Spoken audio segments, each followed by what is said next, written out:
Hi friends, అందరూ ఎలా ఉన్నారు? మీరందరూ బాగుండాలనే కోరుకుంటూ ఇప్పుడు వెళ్ళిపోదాం దెయ్యాల ప్రపంచంలోనికి. అది కాలరాత్రి. చీకటిలు అలుముకుంటూ ఉన్నాయి. అప్పుడప్పుడే ఊర్లో ఉన్న జనమందరూ భయభ్రాంతులకి గురి అవుతున్నారు. బయట అడుగు పెట్టాలంటేనే చాలా భయపడుతూ ఉన్నారు. ఏం జరగబోతుందో ఊర్లో అనని. అది శ్మశాన ప్రాంగణం. కాటి కాపరి అయి ఉండి రంగయ్య ఆ శ్మశాన ప్రాంగణంలో ఎదురు చూస్తూ ఉన్నాడు. మాంత్రికుడు గంగాధర్ గురించి ఎదురు చూస్తూ ఉన్నాడు. ఎందుకు అంటే చేతబడి చేసి చంపేసిన వాళ్ళల్లో ఇంకొక శవాన్ని లేపితే తిరుగులేని మాంత్రికుడు గంగాధర్ అవ్వచ్చు అని చెప్పి ఎదురు చూస్తూ ఉన్నాడు. ఈ అరాచకాన్ని ఎలా అయినా ఆపాలి, ఈ ఊరిని ఎలా అయినా కాపాడాలి అని రంగయ్య అనుకుంటూ ఉన్నాడు. కాటికాపరి ఎందుకంటే ఎదురులేని మాంత్రికుడు అయిపోతాడు ఆ గంగాధర్ అని ఆచార్యులు గారు చెప్పారు. అందుకని ఊరు జనము కాటికాపరి కూడా చాలా భయపడుతూ తీవ్రంగా కాపలా కాస్తూ ఉన్నారు. ఈ రోజుతో ఆ పని పూర్తయ్యేదిలాగా ఉంది. భయం గుప్పెట్లో ఊరి జనమంతా కంగారు పడుతూ ఉన్నారు. చేతబడి వల్ల చనిపోయిన వ్యక్తిని కాల్చకుండా గోతిలోనే పూడ్చిపెట్టాలని ఒక సాంప్రదాయం ఉంది. ఎందుకంటే అప్పటి సాంప్రదాయం ఇది. ఏం పాడు పద్ధతో ఇది. ఇలా చనిపోయిన వాళ్ళందరినీ పాతి పెడుతూ ఉంటే ఆ మాంత్రికుడు గంగాధర్ వచ్చి రాత్రి సమయంలో శ్మశానానికి వెళ్ళి గోతిలో పాతిపెట్టి ఉన్న శవాలని పైకి లేపి ఆ శవాల శక్తులని తనలో ఐక్యం చేసుకొని రోజు రోజుకి తన ఆ గంగాధర్ మరింత భయంకరంగా మాంత్రికుడుగా మారిపోతూ ఉన్నాడు అని ఆడవాళ్ళు ఘోరంగా తిట్టుకుంటూ ఉన్నారు ఆ మాంత్రికుడు గంగాధర్ని. మగవాళ్ళని బయటికి పోకుండా అడ్డుకుంటూ ఉన్నారు. యువకులంతా కాటికాపరు రంగయ్యకి తోడుగా వెళ్దామని అనుకుంటూ ఉన్నారు. ముందుకు ఉరుకుతూ ఉన్నారు. ఆచారి గారు, మీరు వెళ్ళాల్సిన అవసరం లేదు. కాటికాపరి రంగయ్య భూత పేత పిశాచాలను అవలీలగా ఎదుర్కొనే శక్తి సామర్థ్యాలు ఉన్నాయి రంగయ్యకు అంటూ చెబుతూ ఉన్నాడు యువకులకి ఆచార్యులు. ప్రజలంతా రెప్ప వాల్చకుండా ఏం జరుగుతుందా అని ఎదురు చూడబడ్డారు. ఆ శ్మశానం వంక చూస్తూ ఉన్నారు. ఇంకా కొన్ని గడియలు కలిసిన తర్వాత ఆ రోజు కట్టు అమావాస్య, ఆదివారం అర్ధరాత్రి సమయంలోది.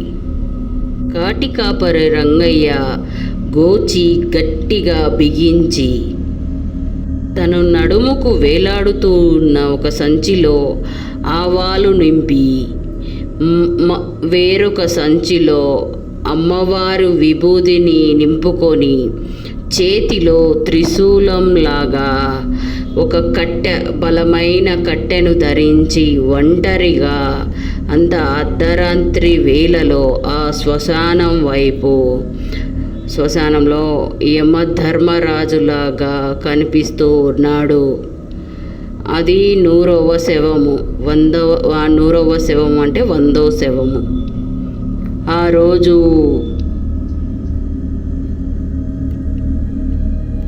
చేతబడి మాంత్రికతనానికి మరణించిన వ్యక్తి పూడ్చబడ్డాడు ఆ శ్మశానంలో. ఆ శవాన్ని గంగాధర్ లేపగలిగితే ఊరంతా వల్లకాడు అవుతుంది అని చెప్పడంతో కాటి కాపరి రంగయ్య, అంత పని జరగనీయను ఆచారి గారు. ఒకవేళ అదే జరిగితే నా తల తీసి నరికి మీ చేతుల్లో పెడతాను అంటూ శపథం చేశాడు రంగయ్య. అమావాస్య గడియలు దగ్గర పడుతూ ఉన్నాయి. మాంత్రికుడు ఉన్న ఆ ప్రదేశం నుంచి, ఆ కొండ ప్రాంగణం నుంచి తీతూ పిట్ట కీకలు వేసుకుంటూ ఈ శ్మశాన ప్రాంగణంలోకి వచ్చి వాలింది, తిరుగుతూ ఉంది. ఆకాశంలో భీకరంగా మొత్తుకుంటూ తిరుగుతూ ఉంది. చెట్లపైన ఉన్న కాకులు టపటపటపానని ఎగిరిపోతూ ఉన్నాయి. ఆ శ్మశానంలో నక్కలు ఊలలు వినిపిస్తూ ఉన్నాయి. ఊర్లో జనమంతా శ్మశానం వైపే నిలబడి చూస్తూ ఉన్నారు. కాటి కాపరి రంగయ్య మీసం మెలవేస్తూ అమ్మవారిని తలుచుకొని శ్మశానంలో ఉన్న మధ్యలో ఉన్న ఒక చెట్టు మీదకి ఎక్కాడు. ఆ చెట్టు మీద ఎక్కి కూర్చొని చూస్తూ ఉన్నాడు. ఆ శ్మశానంలో ఉన్న తోడేళ్ళు నక్కలని వేటాడాలని చూస్తూ ఉన్నాయి.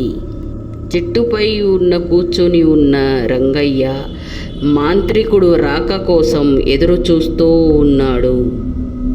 ఊర్లో ఉన్న యువకులందరూ కాటి కాపరి పిలుపు కోసం ఎదురు చూస్తూ ఉన్నారు ఉత్సాహంగా. అది అర్ధరాత్రి, ఎటు చూసిన చిమ్మ చీకటి. కీచురాళ్ళ శబ్దాలతోటి, నక్కల అరుపులతోటి ఆ ప్రదేశం హోరెత్తిపోతూ ఉంది, నరకాన్ని తలపిస్తూ ఉంది. శ్మశానంలో మాంత్రికుడు అరుపులు వినిపిస్తూ ఉన్నాయి.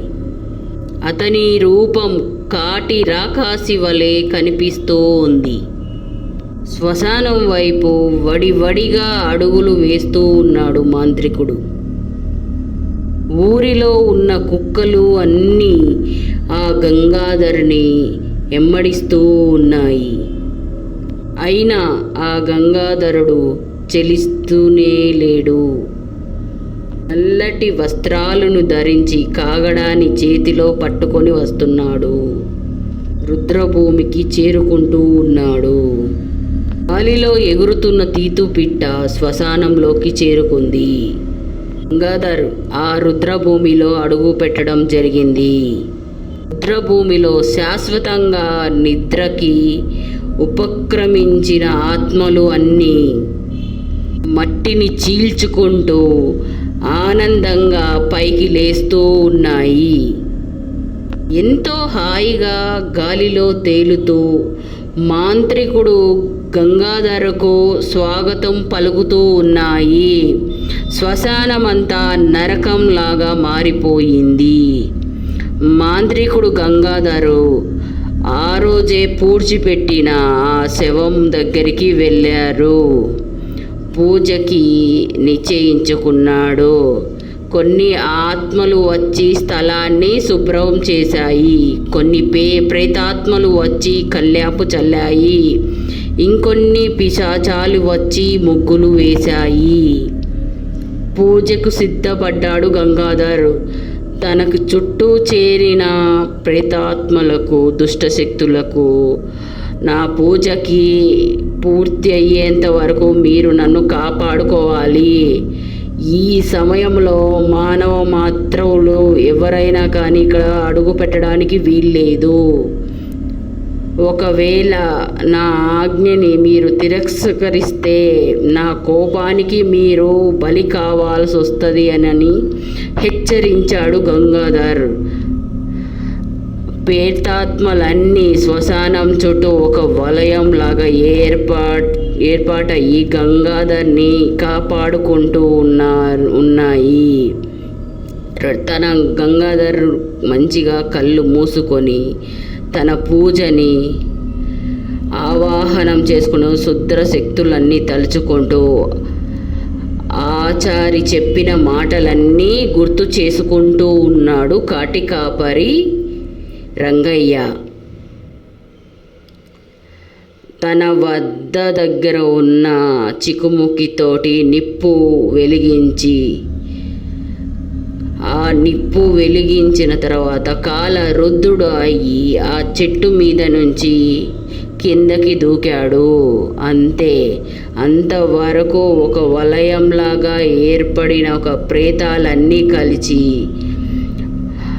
కలిసి ఆ రంగయ్య పైకి దూసుకు వస్తున్నాయి ప్రేతాత్మలు అన్నీ. పక్కనే ఉన్న ఒక ఎండు పొదలు ఉంటే నిప్పు పెట్టాడు. ఆ పొదలు నిప్పు పెట్టిన వెంటనే పెద్ద మంటగా ఆకాశానికి ఎగిసి పడుతూ ఉన్నాయి. ఆ మంటలు కనిపించిన వెంటనే ఆచారి రంగయ్య మనకి సూచనలు ఇస్తున్నాడు శ్మశానంలోకి రమ్మని. మనము వెంటనే వెళ్దాము, పదండి త్వరగానని చెప్పాడు. ఇక ఆచారి చెప్పగానే గ్రామంలో ఉన్న యువకులందరూ వాళ్ళ కాకడాలని వెలిగించి అమ్మవారి పసుపు కుంకుమ చేత పట్టుకొని రుద్రభూమి వైపు పరుగులు పెట్టారు. ఇక అప్పటికే ప్రేతాత్మలు అన్నీ రంగయ్య పైన చుట్టుముట్టాయి. రంగయ్య ఏ మాత్రం చెలించకుండా, అదరకుండా, బెదరకుండా తన దగ్గరున్న విభూదిని ఆ ప్రేతాల పైన విసురుతూ ఉన్నాడు. దూరంగా తరుముతూ ఉన్నాడు.